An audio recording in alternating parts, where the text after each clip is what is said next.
Hoje a classe teatral é realmente uma classe. Ninguém anda só, ou por outra, a única solidão que conheço em nossa comunidade sou eu mesmo.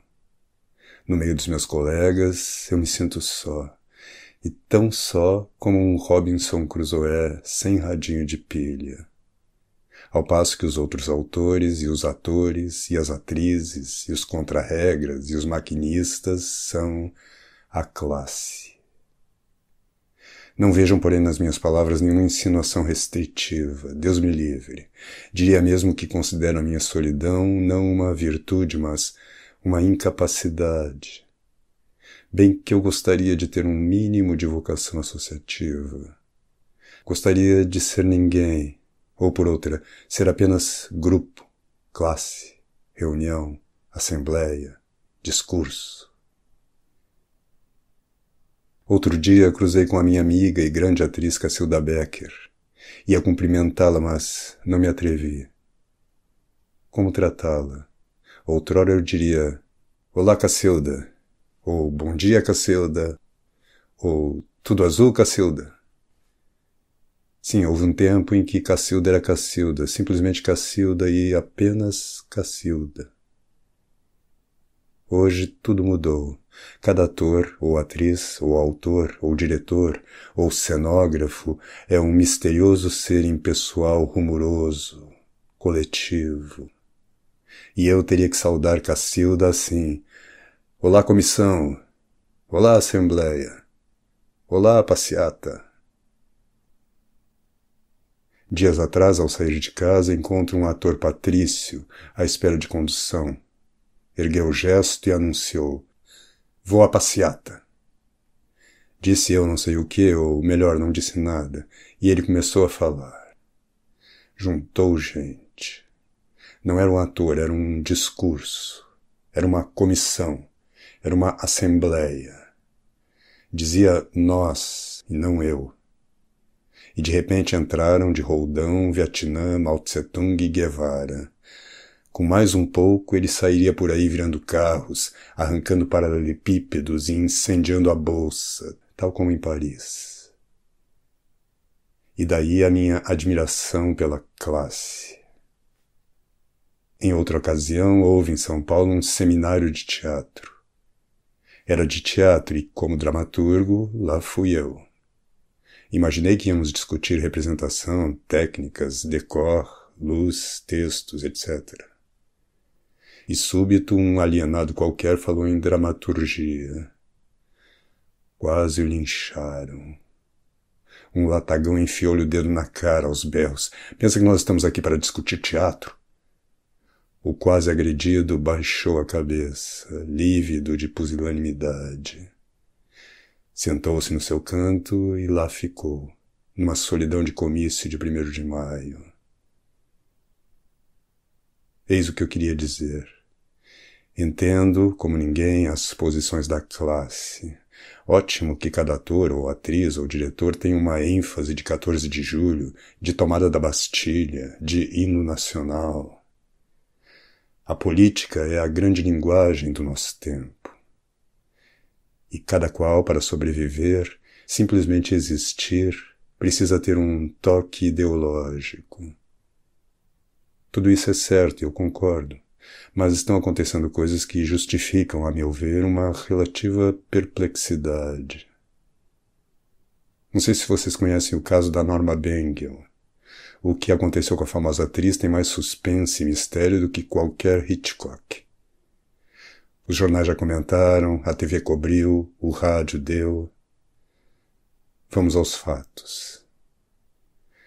Um jornalista norte-americano resolveu assistir à peça de Norma Bengel. Ouviu dizer que se tratava de atriz notável, um valor internacional, e quis ver. Foi à bilheteria, adquiriu e pagou os ingressos, deixou uma propina e foi à vida. Na hora própria, ou melhor, com meia hora de antecedência, estava na porta do teatro. Soube, então, que não havia espetáculo. Deixou passar 3 ou 4 dias e voltou à bilheteria. Perguntou com sotaque. Há espetáculo? Havia. E novamente comprou os ingressos, pagou e deixou uma propina. Mais tarde, e antes de sair de casa, telefonou para o teatro. Fez a honrada pergunta: há espetáculo? Havia. Lá se mandou ele, com todos os convidados. Chega e sabe. Não havia espetáculo. A partir de então passou a desconfiar que há qualquer coisa de errado, não só no teatro, como no próprio Brasil. Deixou passar mais uns 5 dias e volta à bilheteria. Pergunta: há espetáculo? Havia. Pela terceira vez, comprou os ingressos, deu a propina e partiu. 10 minutos antes de abrir o pano, ligou para a bilheteria e perguntou: há espetáculo? Resposta: há. O desgraçado pergunta: posso ir? E do outro lado: pode vir. O americano junta os convidados e chega ao teatro em cima da hora. E o apunhalam com a notícia: não havia espetáculo. Desta vez o que era simples e difusa angústia tornou-se em pânico total. O homem e os convidados começaram a achar que o Brasil está louco. Mas não desistiu. Deixou passar mais 2 dias. Ei-lo de volta ao bilheteiro. Desta vez os convidados o acompanharam, todos mortalmente interessados naquele suspense insuportável. Cada um perguntou: há espetáculo? A resposta foi uma só: sim, senhor. Desta feita ninguém foi para casa. Todos se reuniram num boteco próximo e lá ficaram, esperando a hora de subir o pano. Um processo de angústia instalara-se no grupo. E quando chegou o momento, lá foram eles. Ou por outra, primeiro foi um voluntário fazer um reconhecimento. Informaram que havia espetáculo. Voltou com a grande notícia: há espetáculo. Todos se juntaram numa euforia feroz e foram para a porta do teatro. Não havia espetáculo. Simplesmente não havia espetáculo. Não era mais possível nenhuma dúvida ou sofisma. Aqueles sujeitos se convenceram, e para sempre, do seguinte: não haveria espetáculo nunca mais. Nunca mais. Daqui a 200 anos, na hora de subir o pano, virá um funcionário avisar: não há espetáculo. O tal americano está convencido de que os nossos atores, as nossas atrizes, não representam, de que os nossos diretores não dirigem, de que os nossos cenógrafos não fazem cenários. E talvez seja esta a santa verdade. Dizia-se que o Brasil é um país racional. Já não sei, tenho as minhas dúvidas. Os atores não representam, e também o romancista não faz romance, nem o poeta poesia, nem o pintor pintura, nem o cineasta filme. Sim, as coisas que devem ser feitas, ninguém as faz. Cabe então a pergunta: e por quê?